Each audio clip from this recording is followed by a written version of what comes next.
Income tax వాళ్ళు అసలు ఎవరినైనా ఎప్పుడైనా ఎందుకు అరెస్ట్ చేస్తారు అనేది ఈ వీడియోలో తెలుసుకుందాం. మీకు ఎవరికైనా ఇన్కమ్ ట్యాక్స్ నోటీస్ వచ్చిందనుకోండి, మీరు ఏం చేస్తారు? ఆ నోటీస్ లో కనుక చిన్న అమౌంట్ కట్టమని ఉంటే ఎందుకు వచ్చిన తరకైన ప్లేన్ కట్టేస్తాం. ఒకవేళ పెద్ద అమౌంట్ ఉండి నోటీస్ కనుక మనకు అర్థం కాకపోతే మనం దగ్గరలో ఉన్న ట్యాక్స్ ఎక్స్పర్ట్ దగ్గరికి వెళ్ళి సలహా అయితే తీసుకుంటాం. ఇది అందరూ చేసే పని. కానీ కొంతమంది ఉంటారు, ఎన్ని నోటీసులు పంపించినా ఎన్ని రిమైండర్స్ పంపించినా అసలు రెస్పాన్సే అవ్వడు.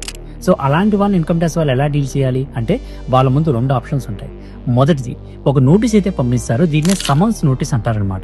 ఇది section 131 of the income tax act ప్రకారం ఈ నోటీస్ అయితే పంపిస్తారు. ఆ నోటీసులో వాళ్ళు ఏం చెప్తారంటే, మీరు ఈ డేట్ కి ఈ టైం కి ఫిజికల్ గా ఇన్కమ్ ట్యాక్స్ ఆఫీస్ లో అటెండ్ అవ్వాలి.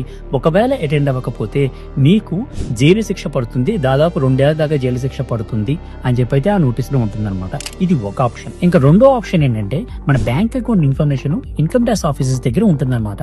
ఆ పర్టికులర్ బ్రాంచ్ కి వాళ్ళు ఒక లెటర్ రాస్తారు మేనేజర్ కి, ఏంటంటే ఈ పర్టికులర్ సేవింగ్స్ అకౌంట్ కానీ ఫిక్స్డ్ అసెట్ కానీ ఏదైతే ఉందో ఆ అకౌంట్ ని బ్లాక్ చేయండి, ఆ అకౌంట్ ని ఫ్రీజ్ చేయండి అని చెప్పి అయితే పంపిస్తారనమాట. ఆ బ్యాంక్ మేనేజర్ అకౌంట్ ని ఫ్రీజ్ చేస్తారు.